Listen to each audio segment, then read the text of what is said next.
जय महाकाल। मैं आचार्य पंडित अमित द्विवेदी अपने YouTube चैनल आद्यकाली शक्ति साधना केंद्र में आपका स्वागत करता हूं। साधना पंचपीठ साधना क्या है? पंचपीठ तो यहाँ आपको सबसे पहले मैं एक बात स्पष्ट कर देना चाहूँगा कि जब भी आप कोई साधना करते 5 चरणों में विभाजित किया गया है।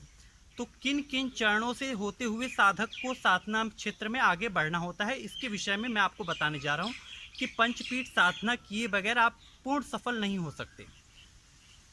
तो सबसे पहले पंचपीठ साधना में कौन कौन से 5 पीठ हैं?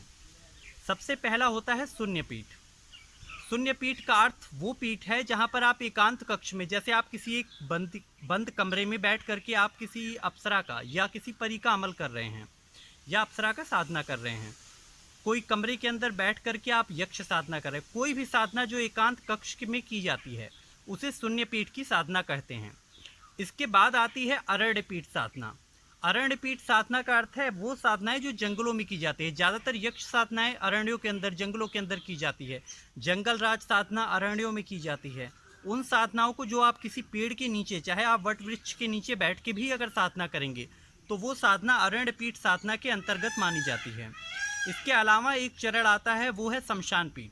किसी भी साधना को अगर मरघट अर्थात खुले शमशान, अगर मरघट या शमशान के अंदर की जाने वाली कोई भी साधना शमशान पीठ के अंतर्गत मानी जाती है। शमशान पीठ में ज़्यादातर इतर योनियाँ, वैताल, भैरव, काली इत्यादि शक्तियों की पूजा की जाती है।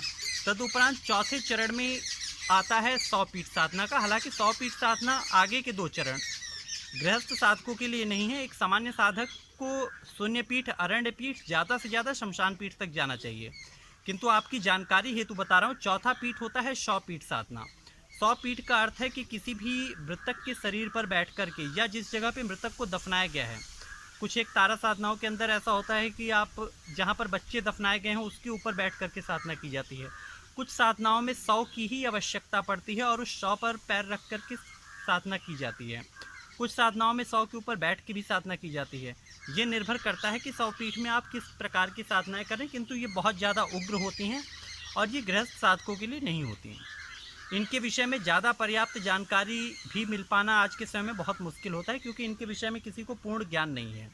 आज के समय में 100 साधना करना सुलभ भी नहीं है, क्योंकि कानूनी दृष्टिकोण से भी अगर देखा जाए तो आप 100 पीठ साधना नहीं कर सकते। इसके अलावा 5वीं पीठ होती है श्यामा पीठ। श्यामा पीठ जिसे लोग कौल तंत्र या भैरवी चक्र समझते हैं, तो भैरवी चक्र या कौल मार्गी साधना ये श्यामा पीठ के अंतर्गत ही आती है। श्यामा पीठ साधना का सबसे अंतिम चरण है, जहाँ पर सिर्फ और सिर्फ सती, मतलब 2 प्रकार के साधकों को नाथ संप्रदाय के हिसाब से बात करें तो 2 शब्द रखे गए हैं, जति और सती। गोरखनाथ जी को जति कहा जाता है, जबकि मच्छंदर नाथ जी को सती कहा जाता है।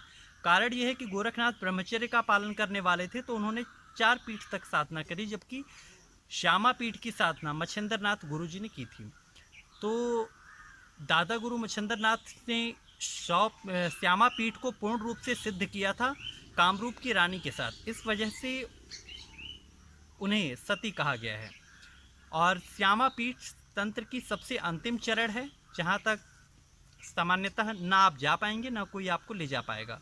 किंतु 3 पीठों पे आपको विशेष ध्यान देना होता है चरणबद्ध तरीके से। किंतु ये ऐसा नहीं होता कि आप शुरुआत ही शमशान पीठ से कर दें। सबसे पहले आपको शून्य पीठ साधना करनी चाहिए, तदुपरांत आप अरण्य पीठ साधना करें, उसके बाद आप शमशान पीठ की ओर प्रवेश करें। तब आप उस साधनाओं में सफलता पा लेंगे। नहीं तो सिर्फ शमशान में जाके लड्डू रख करके चले आना, दिया जला के चले आना, इस तरीके की क्रियाओं से को शमशान पीठ नहीं कहा जाता। शमशान पीठ एक अलग ही विद्या है और वो काफ़ी खतरनाक है। रिस्क उसमें बहुत ज़्यादा होता है, क्योंकि क्रियाएं बिगड़ जाने पे साधक को पर्याप्त नुकसान मिलता है, उसकी मानसिक स्थिति विक्षिप्त हो सकती है। आशा करता हूँ कि आप क्रमबद्ध तरीके से साधना में पूर्ण सफल होंगे।